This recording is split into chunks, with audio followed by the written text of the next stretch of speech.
যেসব অতিথিরা আমাদের মাঝে এসেছেন, বিভিন্ন নাটক দল থেকে পরিচালক, নাট্য অভিনেতা, নাট্য অভিনেত্রী, তাদেরকে এবার আমরা একে একে বরণ করে নেব এবং আমাদের অন্তরঙ্গতার মেলবন্ধন আমরা তৈরি করব। আমি আমার সংস্থার কর্মীদের বলবো, সবাই এসে এখানে আসন গ্রহণ করতে, শুধু কীর্তি সর্দার বাদে সবাইকে আমি আসন গ্রহণ করতে বলবো। সুব্রত, এখানে এসে বসে যাও। আমি অনুগ্রহ করে যাদের আমি যে দলের আমি নাম রাখবো একটু উঠে দাঁড়াবেন, আর যে দলকে আমি বরণের জন্য বলবো সেই দলের থেকে গিয়ে বরণটা করবে। আমরা প্রথম খাটুরা চিত্তপট দলকে বরণ করে নিচ্ছি। এই দলের পক্ষ থেকে আমাদের মাঝে এসেছে পরিচালক সুভাষিস রায়চৌধুরী, অভিনেতা তপন রায়চৌধুরী এবং অভিনেতা সুরজিৎ হালদার।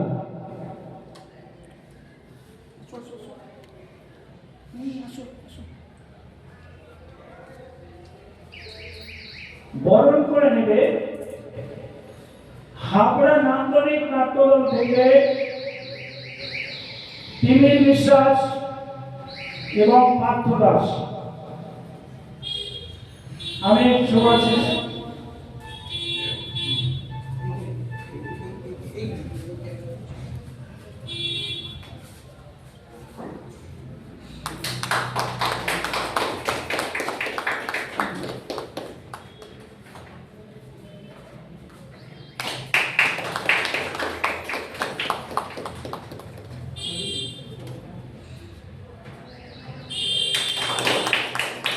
ধন্যবাদ। নান্দনিক, হাবড়া নান্দনিক এবং খাটুরা চিত্তপটের সমস্ত শিল্পীদের মধ্যে একটা মেলবন্ধন তৈরি হলো। এবার আমরা আসবো, বরণ করা হবে গোবরডাঙ্গা নাট্যায়নের। আমাদের মাঝে উপস্থিত হয়েছেন পরিচালক নারায়ণ বিশ্বাস, সঙ্গীত শিল্পী এবং অভিনেত্রী নমিতা বিশ্বাস, সঙ্গীত শিল্পী এবং অভিনেত্রী সোনালী দাস। তাদেরকে বরণ করে নেবে শ্রীনগর হাবড়া নাট্য বিলঙ্গোষ্ঠীর পক্ষ থেকে মাধুরী ঘোষ, সুব্রত দাস এবং রবীন্দ্রনাথ দাস।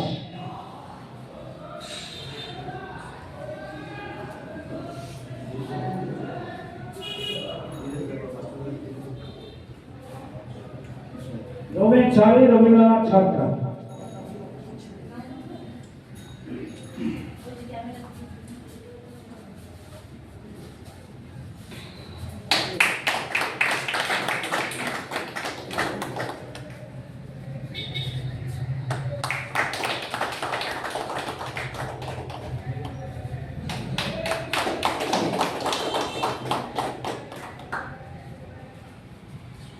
ধন্যবাদ।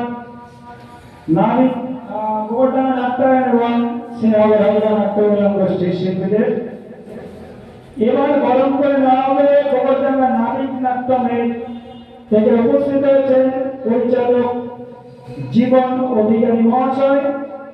তাকে বরণ করে নেবেন আমাদের অশোকনগর বিদ্যাসাগর বাণী ভবন উচ্চ বিদ্যালয়ের প্রধান শিক্ষক ডক্টর মনোজ ঘোষ মহাশয়।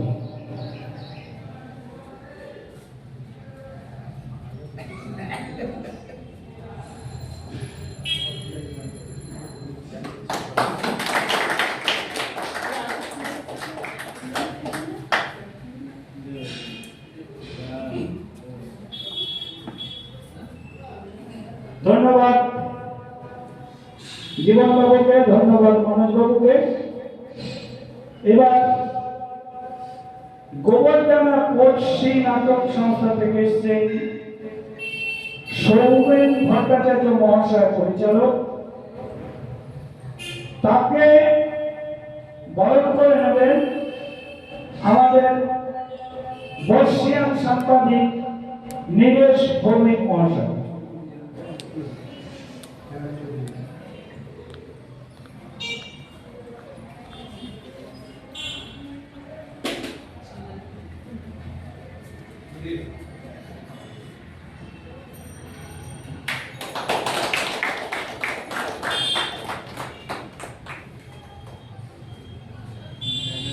ধন্যবাদ সৌমেন বাবুকে, ধন্যবাদ নীলেশ বাবুকে। এবার হাবড়া নান্দনিকের তরফ থেকে এসেছেন তিনি বিশ্বাস পরিচালক এবং অভিনেতা পার্থ দাস। তাদেরকে বরণ করে নেবেন গোবরডাঙ্গা নাট্যায়নের তরফ থেকে নারায়ণ বিশ্বাস মহাশয় এবং নমিতা বিশ্বাস মহাশয়।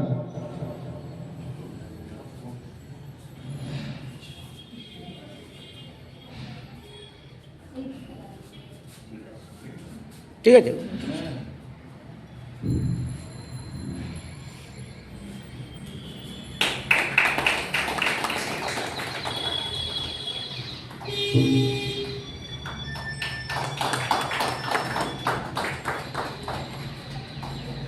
ধন্যবাদ তিনি বিশ্বাস এবং পার্থ দাস মহাশয়কে।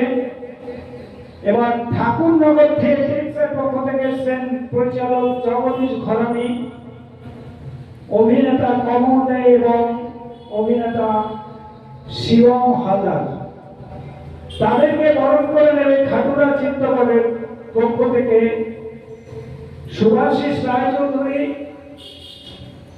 তপন রায়চৌধুরী এবং সুরজিৎ হালদার মহাশয়।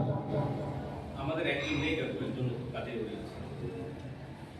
তাহলে তোমরা নিয়ে যাও।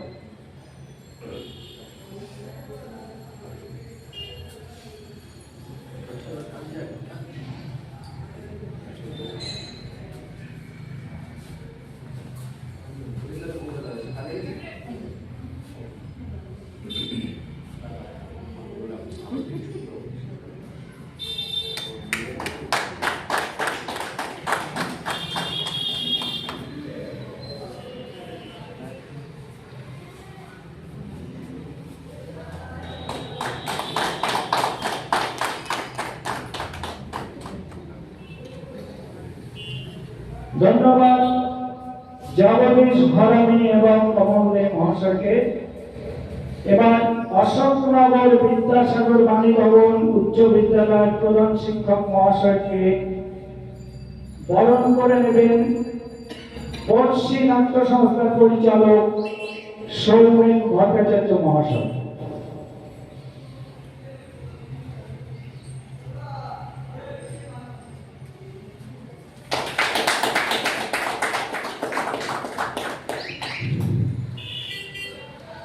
ধন্যবাদ মনোজ বাবুকে। এবার বিশিষ্ট বর্ষিয়ান সাংবাদিক নীলেশ ভৌমিক মহাশয়কে বরণ করে নেবেন শ্রীনগর হাদা নাট্যবিলম্ব গোষ্ঠীর পক্ষ থেকে মলয় বিশ্বাস মহাশয়।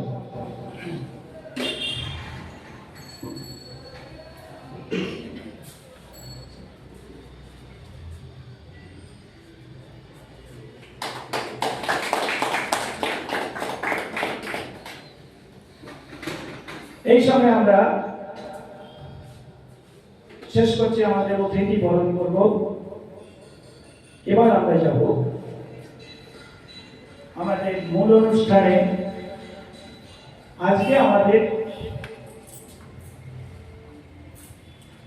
শ্রীনগর হাবড়া নাট্যমিলন গোষ্ঠী 32 বছর ধরে থিয়েটার চর্চা করছে। বিভিন্ন অভিজ্ঞতার সম্মুখীন হয়ে প্রতি বছর তারা এই আলোচনা চক্রের আয়োজন করে থাকে। এই আলোচনা আমরা বিভিন্ন ভাবে শিক্ষামূলক ভাবে প্রতিটি দল যাতে এই আলোচনা থেকে উপকৃত হতে পারে সে কথা চিন্তা করে আমরা এই আয়োজনটা করে থাকি। এই আয়োজনের আমি এবার কিছুটা সীমিত বিষয় দেখেছি, সেটা হচ্ছে প্রত্যেকের দূরান্ত থেকে আসার জন্য তাদেরকে আবার ফিরে যাওয়ার ব্যাপার থাকে। সময়সীমাটা প্রত্যেকে যারা আলোচনায় থাকবেন প্রত্যেকে চেষ্টা করবেন 5 থেকে 7 মিনিটের মধ্যেই যদি শেষ করা যায়। আমি বাহিনী করে দিচ্ছি না, যদি শেষ করা যায় তাহলে আমরা সময় মতো এটাকে শেষ করতে পারবো। আর যদি যারা এখানে বক্তার তালিকায় যারা রয়েছেন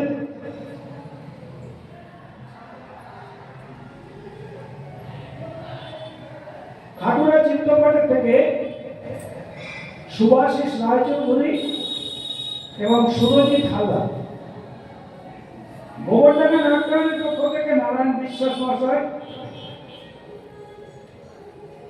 গোবরডাঙ্গা নাট্যিক নাট্যম থেকে জীবন অধিকারী মহাশয়, গোবরডাঙ্গা কোর্টশিপ তরফ থেকে সোমেন ভট্টাচার্য মহাশয়, হাবড়া নান্দনিকের তরফ থেকে তিমির বিশ্বাস মহাশয়, ঠাকুরনগর থিয়েট্রিক্সের পক্ষ থেকে জগদীশ ধরানী মহাশয়, অশোকনগর বিদ্যাসাগর বাণী ভবনের উচ্চ বিদ্যালয়ের তরফ থেকে মনোজ ঝা বক্তব্য রাখবেন এবং বর্ষিয়ান সাংবাদিক নীরেশ ভৌমিক মহাশয়। এছাড়াও এখানে আমরা একটা জিনিস আমরা রেখেছি, যদি কারো এই আলোচনায় অংশগ্রহণ করতে ইচ্ছা প্রকাশ হয় অতি অবশ্যই অংশগ্রহণ করবেন, তাতে কোনো বিধিনিষেধ থাকবে না।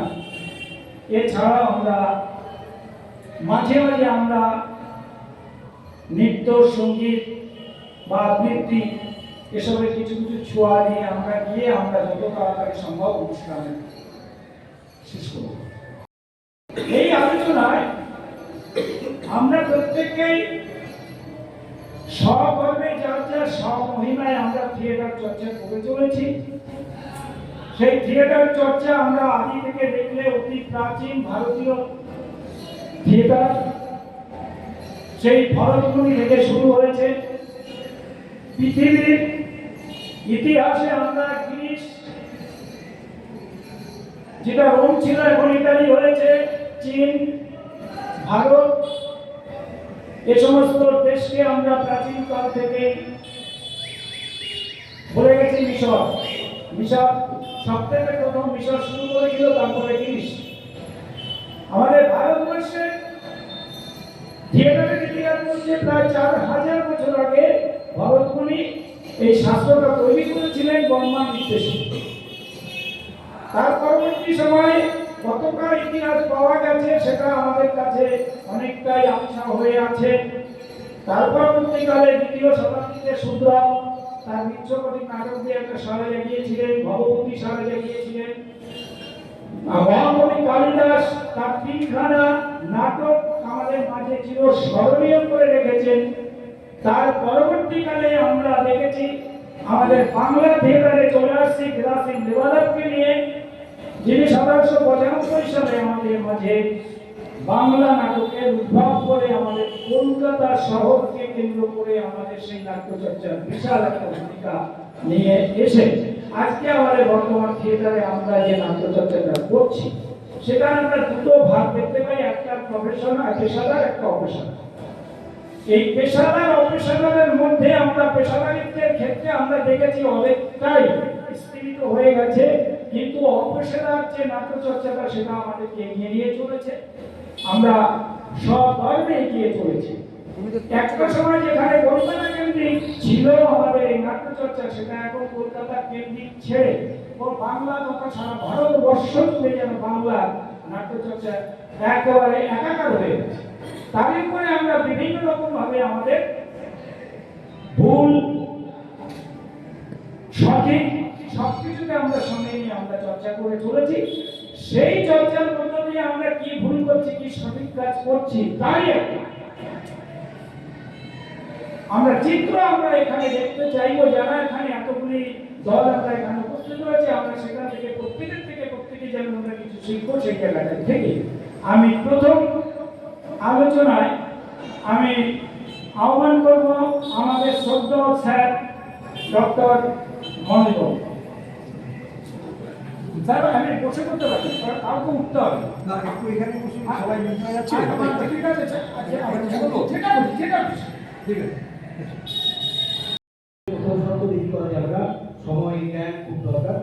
দেরিটার কোনো কথাই ছিল, মানে আমি কিন্তু দেরি করি, আমার জন্য প্রোগ্রাম দেরি হয়নি, এটা আমি আগেই মানে এটা বলেছিলাম। কারণ আমি বেলুর থেকে আর তোমার আরও পরে আসার কথা, কিন্তু যাই হোক প্রোগ্রামটা তাড়াতাড়ি করে তো আজকে এই অনুষ্ঠানে আসতে পেরে ভীষণ ভালো লাগছে। প্রথমত এত সুন্দর একটা বিষয় নিয়ে আলোচনা হবে, শুনবো, জানবো। বিশিষ্টজনেরা এখানে আছেন, বিশিষ্টজনেরা বিশেষ ব্যক্তিত্বরা আছেন, খুব ভালো লাগছে এটা। তো সেমিনারের মতো করে বলা না, জাস্ট একটা গল্প করেই বলা যে খুব ভালো যে নতুন প্রজন্ম থিয়েটারকে কতটা এগিয়ে নিয়ে যেতে পারবে। আমাদের মনে হচ্ছে এইটাই বোধহয় ব্যাপারটা। তো আসলে কি জানেন তো, মানে সত্যি কথা বলতে গেলে কি, আমার দীর্ঘ শিক্ষকতা জীবন হয়ে গেল, বাচ্চাদেরকেই আমাদের নাড়াচাড়া করতে হয়। নতুন মুখ আসে, মুখগুলো আস্তে আস্তে আস্তে আস্তে সুন্দর থেকে সুন্দর বড় হয়, আরো সুন্দর হয়। তারপর তার আস্তে আস্তে আমাদের স্মৃতি থেকে আস্তে আস্তে ফ্যাকাশে হয়, অথবা আমাদের মনের মণিকোঠায় থেকে যায়। কিন্তু এদের দ্বারা কিছু হয়, এই প্রজন্ম এমন অবস্থা বাজে, এরা কিছু কথা শোনে না, ক্লাসে পড়া করে না, এরা যা বলবো তার উল্টো দিকে চলে, এরা নতুন নতুন এমন এমন উদ্ভর্ষ কথা বলে, এদের দ্বারা সত্যি কিছু হবে। যা মন হয়ে গেল, আমি কিন্তু এই ধরনের, আমি উল্টো দাঁড়িয়ে চলি। এটা অনেকের কাছে শুনি, অনেক মাস্টারমশাই, অনেক দিদিমণি, অনেক ব্যক্তিত্ব এই বর্তমান প্রজন্ম নিয়ে তাদের অত্যন্ত ক্ষোভ যে স্যার এদের দ্বারা কিছু হবে। আমি একটা ছোট্ট ঘটনাই বলি, মানে গল্প হয়, আমার একদম মানে বাস্তব ঘটনা। আমি আর যে স্কুলটাতে প্রধান শিক্ষকতা করি, আমি এই স্কুলে যেদিন প্রথম হেডমাস্টারমশাই হয়ে এসএসসি চিঠিতে এসেছি, আমার অবাক লেগেছিল। একটা স্কুলে 37 স্টুডেন্ট, 37 অনলি। সেই স্কুল কি করে থাকবে এটা আমার তো মাথায় আসছে না, কারণ আমি শ্রীনগর ভাবনা নাচ উন্নয়ন গোষ্ঠী সক্রিয় সদস্য এবং এখানে উপস্থিত যারা আছে প্রত্যেকটা গরিব মানুষকে আমার শ্রদ্ধা, ভালোবাসা। বিষয়টা স্যার বলছিলেন মাঝে ব্যক্তিগত যে মৃত এক মানুষ গড়ার কারিগর, এবার সেখানে সেই মাধ্যমটা থিয়েটার মাধ্যমটা যেটাকে কার্যকরী করেছে, ওনার এই সফলতার পিছনে যে জায়গাটা রয়েছে সেখান থেকে উনি যে আশাটা, সেই জায়গাটা আমাদের কাছে একটা বড় আলোর পথ দেখায়। সত্যি কথা বলতে গিয়ে আমি ব্যক্তিগতভাবে হয়তো থিয়েটার জগতে অনেক মানুষের সঙ্গে আমার পরিচয় নেই, আমাকে কেউ চেনেন না, কারণ আমি ওই সাধারণ থিয়েটার কর্মী হিসেবে ছোটবেলা থেকে বিভিন্ন নাট্য দলে কাজ করেছি। শেষের দিকে গিয়ে বুড়ো বয়সে এসে একটা নতুন দল তৈরি করেছি, বেশি দিন বয়স হয়নি। এবার সবাই কংগ্রেসী থিয়েটার কর্মীরা জানেন যে একটা নাট্য দল তৈরি করার পরে বিশেষত এই বর্তমান সময়ের মধ্যে দিয়ে যে লড়াইয়ের মধ্যে দিয়ে যেতে হয় সেটা কতটা কঠিন, কতটা দুর্বিষহ, মাঝে মধ্যে মনে হয় যে কি জন্য করবো, কাদের চোখে ফেলবো। কিন্তু ওই যে একটু আগে স্যার বললেন যে আসার জায়গা, ব্যাপারটা হচ্ছে নতুন প্রজন্ম যদি সেই অর্থে ধরা হয়, অর্থাৎ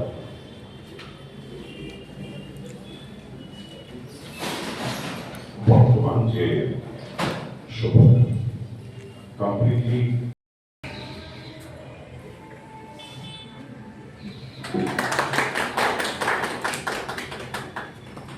নমস্কার। উপস্থিত সকল শ্রদ্ধেয়জনকে আমার আন্তরিক শ্রদ্ধা। নতুন প্রজন্ম এবং থিয়েটারের ভবিষ্যৎ আজকে বিষয়, এটার উপর বলার সময় আমি প্রথমেই এমন একটা বক্তব্য মুগ্ধ হয়ে শুনেছি যে তারপরে বলা খুব কঠিন। কেননা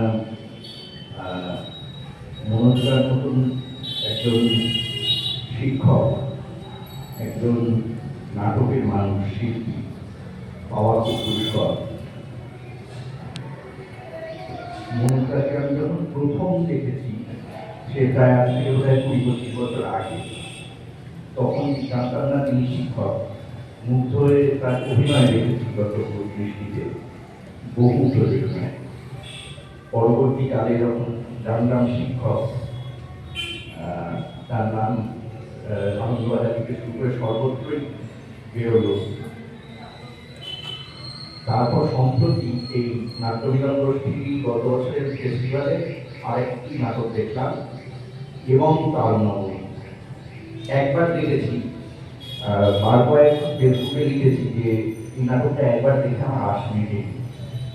এই নাটকটার আমার আরো 5 অন্তত দেখতে হবে। এত সুন্দর নাটক যে অল্প বয়সী মানে নতুন প্রজন্মকে নিয়ে তৈরি করা যায়, সেটা আমাদের মনোজদা একজন সত্যি শেখানো শিক্ষক। কেননা স্কুলে আমরা প্রত্যেকেই, আমাদের এখানে যতগুলো দল আছে, আমরা স্কুল ওয়ার্কশপ করার, স্কুলে নাটক তোলাই। খুব কম আমি দেখেছি যে স্কুলে গিয়ে একটা ভালো প্রযোজনা তৈরি করা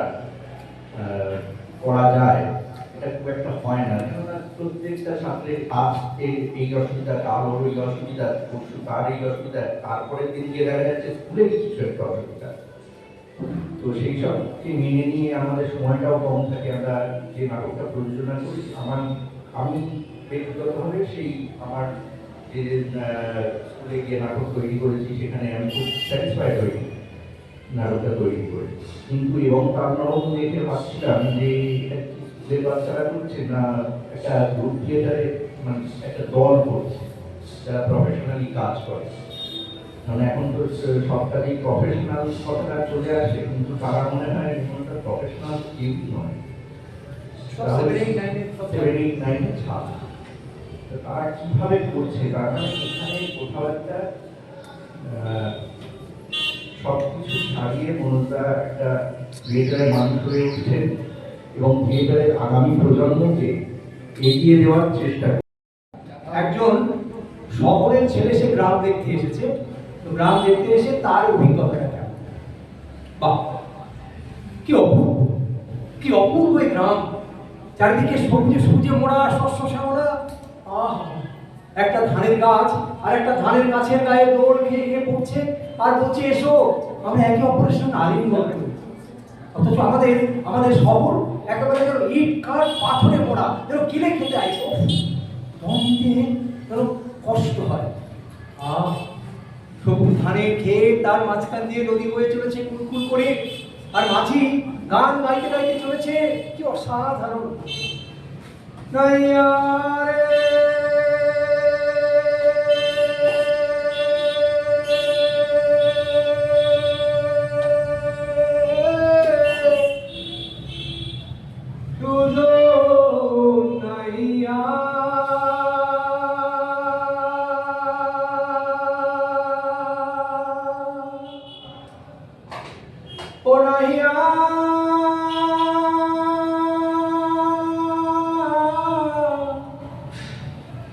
আমি নদীর কূল পাইলাম না, নাইয়া রে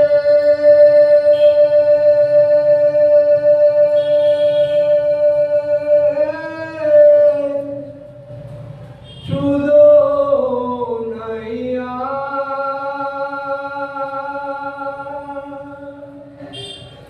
মাঝি ভাই, ও মাঝি ভাই, বলি চলবে কোথা? এই যে নদী, ওই ধনুকের মতন বেঁকে গেছে সেখানে, ওইখানে গঞ্জে আজকে হাট হয়েছে গো, সেই হাটে চলেছি।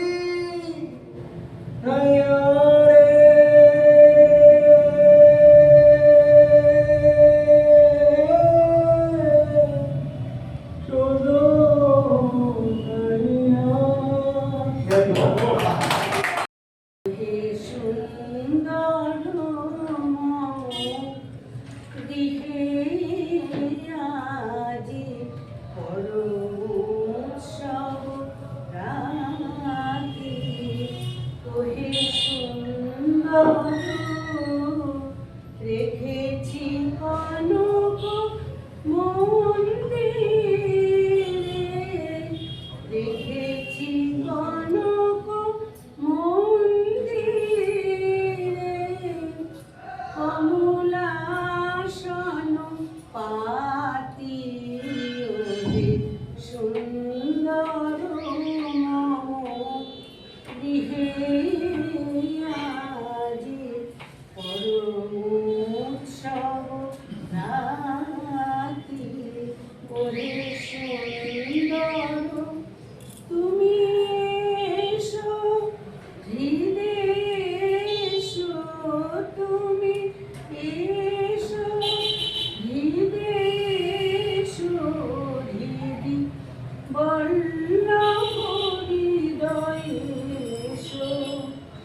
দিব মালা দিব চরণে ফুলডালা তবু কণ্ঠে দিব মালা দিব চরণে ফুলডালা আমি সকল কুঞ্জ কাননবী এনেছি জ্যোতি জাতি তবু বড় সামনে মানুষরা দীর্ঘদিনের সম্পর্ক, আসলে এই সম্পর্কগুলো গড়ে উঠেছে ঠিক আছে শুনছিলাম আলোচনা। আসলে আমার কি হয়, আমি ওই স্ক্রিপ্ট দেখে মুখস্থ করে যে মঞ্চে অভিনয় করা আমার কাজ, এই মাইক্রোফোনে পড়াটা আমার ক্ষেত্রে একটু সমস্যা দেয়। তবে আমার অনুভূতির কথা বলবো, যেহেতু আগামী প্রজন্ম অবশ্যই তাই, এটা না আমাদের খানিকটা দায় মনে হয়। আর এই শিল্পটা আমার যেটা বলছিল, এই শিল্পটা সবাই করে না। এই যে আজকে সারা হাবড়াকে দুটো মাত্র নাটক করতে হবে কেন? মিষ্টির দোকান, হাসপাতাল, ওষুধের দোকান বা যত ব্যবসা, মাস্টার, স্কুল মাস্টার বলুন, ডাক্তার বলুন, ইঞ্জিনিয়ার বলুন, প্রচুর আছে। তাহলে দুজন মানুষ নাটক করছে না, এই মানুষগুলো কখনো মনে হয়েছে না, কিন্তু অবকাশই ছোটবেলা থেকে চিন্তা করে। বেশিরভাগ ছেলেমেয়েরা যারা আছে ছোটবেলা থেকে চিন্তা করে, এদেরকে একটা তাগিদ অনুভব হয়েছে যে এটা করবো। এই ভালো লাগার থেকে তাদের কোনোভাবে হয়তো ভালোবাসা জন্মে গেছিল। সেইখান থেকে এইভাবে কিন্তু আমাদের ভারতবর্ষের থিয়েটার কেন, সারা পৃথিবীর থিয়েটার এইভাবে চলছে। সম্ভব কাজের মানুষ না, সেই সময় সম্ভবকে যদি সবাই তাকিয়ে থাকতো, অনেকগুলো দল অনেক কিছু তৈরি হয়েছে, হয়তো সারা ভারতবর্ষে এত কিছু ঘটছে। কটা নাটকের দল আছে? হ্যাঁ, নতুন দল জানবে এরকম দামি কথা বলছে, নিশ্চয় কাজে এসে অনেক দল গজাতে সহযোগিতা করছে। এটা কি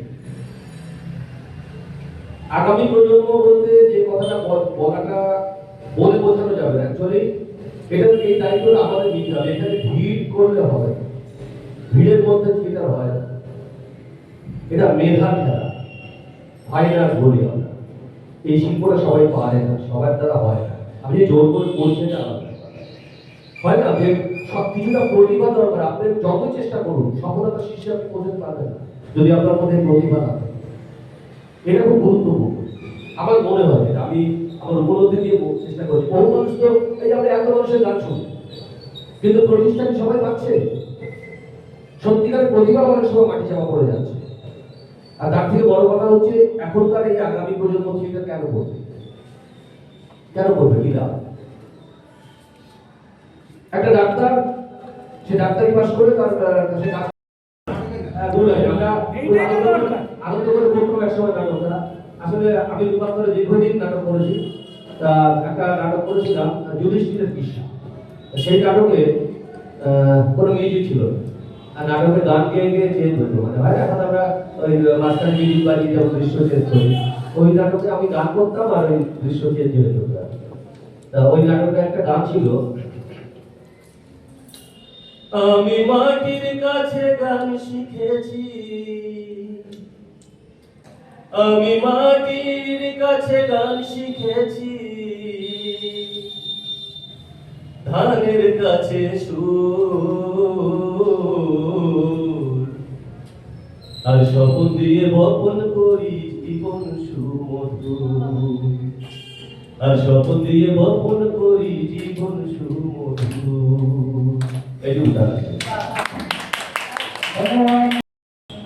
এখানে দর্শক নেই, সেখানে নাটকের সার্থকতা হবে। ঠিক আছে, তাহলে সেই সার্থকতা যদি না থাকে, তাহলে আমাদের থিয়েটার কি ভবিষ্যতে এগিয়ে যাবে? যেতে পারে না। আবার আরেকটা প্রশ্ন,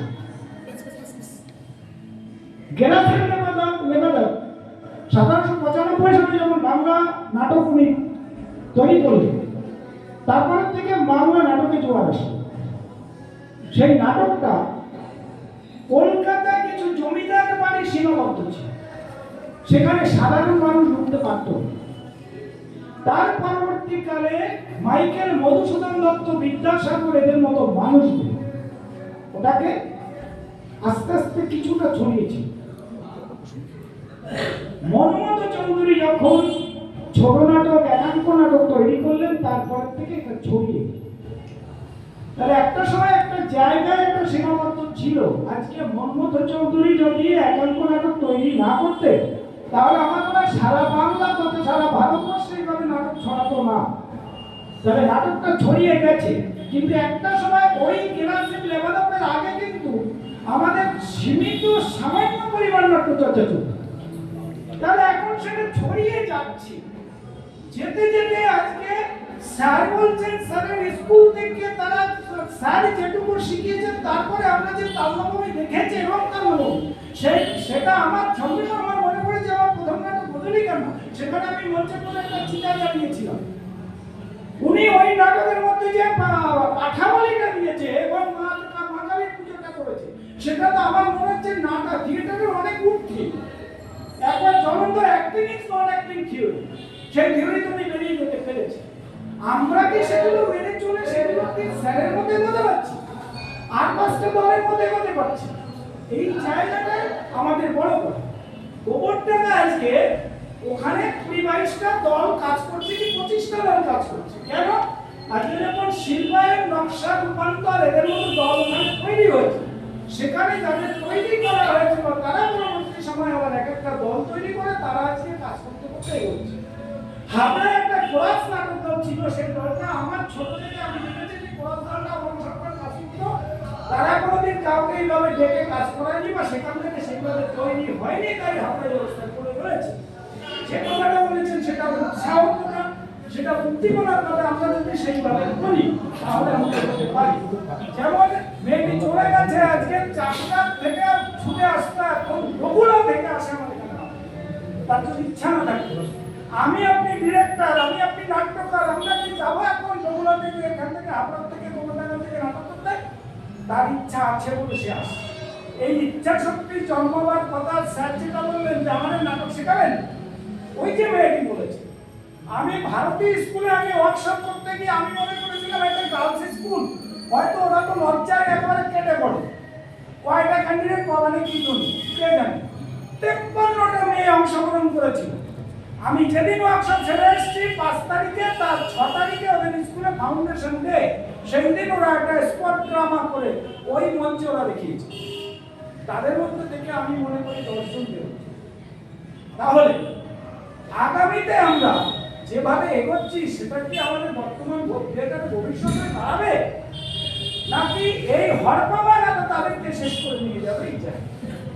এইবার আমি যে প্রশ্নটা করেছি তার প্রথম কথা হচ্ছে মিনিস্ট্রি অফ কালচার তার পয়সা দিতে গেলে তার যে ক্রাইটেরিয়া আছে সেগুলো আপনাকে মানতে হবে, তাছাড়া পয়সা আপনাকে মিনিস্ট্রি অফ কালচার একটা হরপাবার আপনি বলছেন। এখন হয়তো আমরা জানতে পারছি, এর আগে কলকাতার দাদা দিদিরা এই পয়সা পেতেন, তখন আমরা কেউ জানতাম।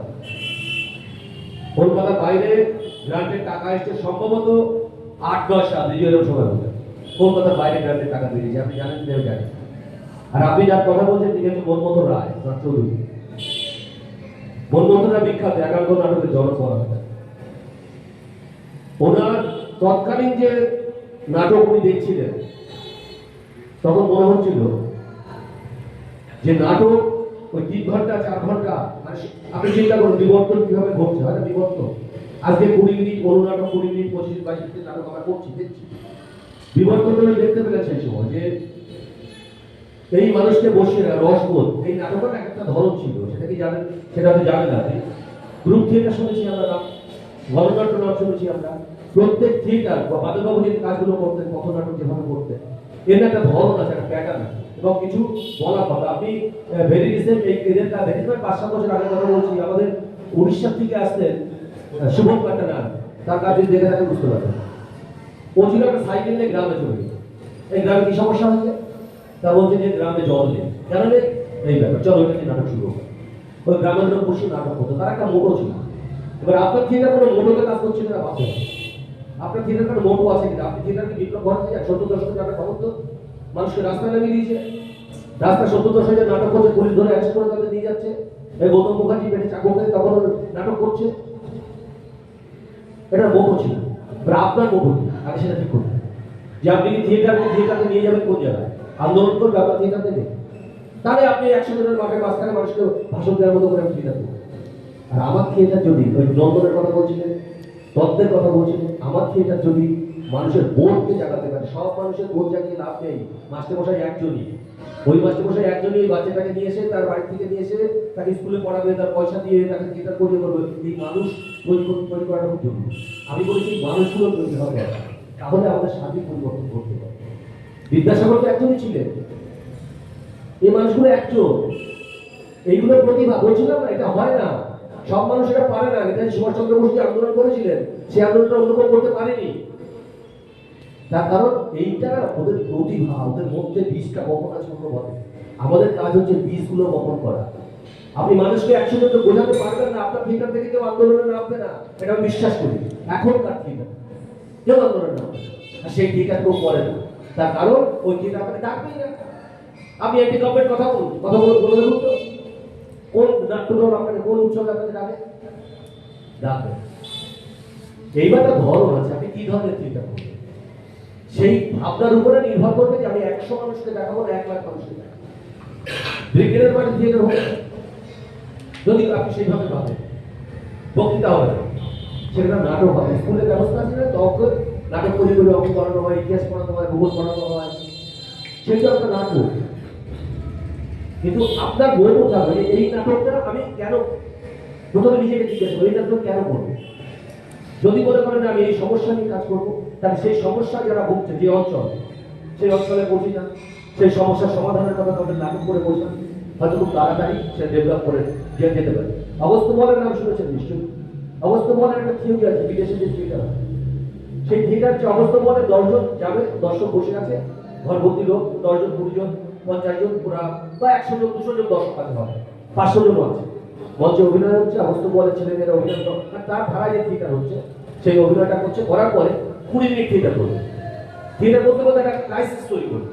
এবার দর্শকরা বলছে আপনি এই জায়গাটা হলে কি করতেন, তখন বলছে আমিও এই করতাম, আপনার বলছে এটা করতেন, এটা করলে দেখি কি অসুবিধা হবে, আর যদি আমি এইটা করতাম। এবার দেখুন দর্শকের সঙ্গে নাটক তৈরি হয়েছে, এটা কিন্তু আপনি মঞ্চে আসবেন শুরু করবেন।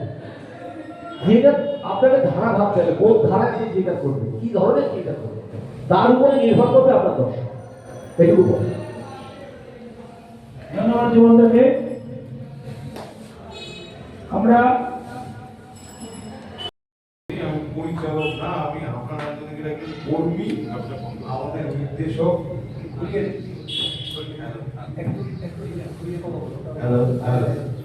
আমি হাওড়া নান্দনিকের পরিচালক না, আমাদের পরিচালক গৌরব্রত দাস। আমি ওই দলের একজন কর্মী, এই বলেই আমি খুব গর্ববোধ করি। আর প্রথম কথা, সর্বপ্রথম উপস্থিত সবাইকে আমাদের হাওড়ায় আসার জন্য ধন্যবাদ।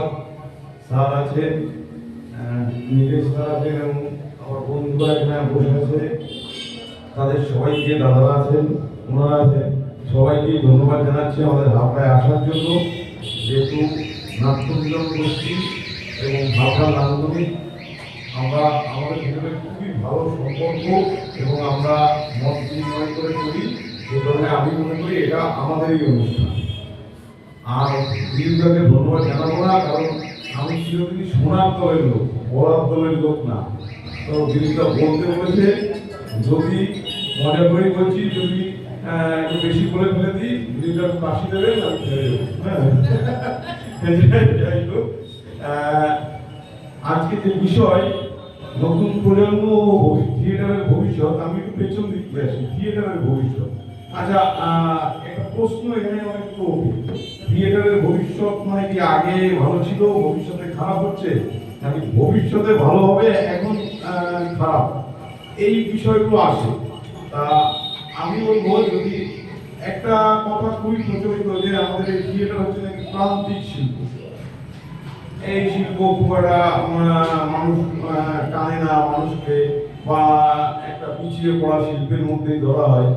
তো তার দায়িত্ব আমাদের তো এতদিন ধরে চর্চা হচ্ছে, আমাদের পূর্বসূরীরা চর্চা করে গেছে, আমরা করছি, আমাদের আরো ছোট ছোট তারাও যুক্ত, আমরা তো শোধরাতে পারছি না। এখন আমি একটা গাছ পুঁতে, সেই গাছের যদি যত্ন না করি, তার পিছনে সার না দিই, গোড়ায় জল না দিই, সেই গাছ তো শুধু ওই ফল দাও বলে ফল দেবে না। তো আমার মনে হয় আমাদের শোধরানো আগে দরকার, কেন আমাদের দর্শক হচ্ছে না, বা কেন আমাদের এই শিল্পের ক্রেজটা সাধারণ দর্শকের মধ্যে বাড়ছে না। আচ্ছা, একটা নতুন প্রজন্মের ছেলে সবাইকে আন্তরিক ধন্যবাদ। আমরা নাট্য বিলন গোষ্ঠীকে দিলীপদাকে স্পেশালি ধন্যবাদ আজকে বলার সুযোগ করে দেওয়ার জন্য। আমার মনে হয় মানুষ বাঁচতে গেলে যেমন উদ্ভিদের প্রয়োজন আছে ভীষণ, আমরা সবাই একটাই কথা উচ্চারণ করি যে বৃক্ষ রোপণ কর। বৃক্ষ রোপণ করলে সেই বৃক্ষর দ্বারায় মানব সমাজ অনেক ভালোভাবে বাঁচতে পারবে, পরিবেশ দূষণ হতে চলেছে। ঠিক তেমনি নাটককে আরো এগিয়ে নিয়ে যেতে গেলে নতুন প্রজন্মকে ভীষণভাবে দরকার।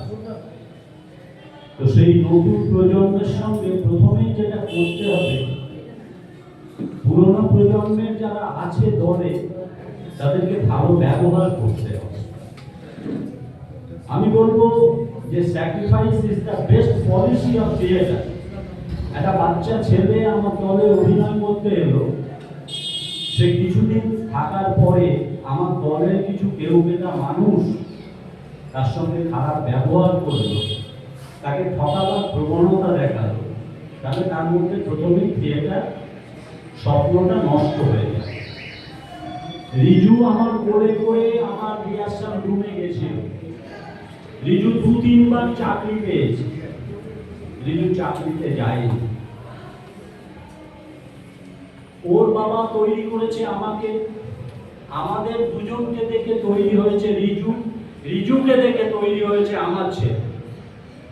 এই নতুন প্রজন্ম, ওখানে জয়ন্ত আছে, ওখানে জগদীশ আছে, ওদের থেকে আরো পরিচিত মানুষ জীবন আছে, সৌমেন আছে। তো এই সব যে প্রজন্ম আমাদের পরে যারা এসছে, এদের সঙ্গে প্রথমেই যেটা করতে হবে, এদেরকে ঠকানো চলবে। আজকে নারায়ণদাকে দেখে আমি শিখেছি। আমি 1951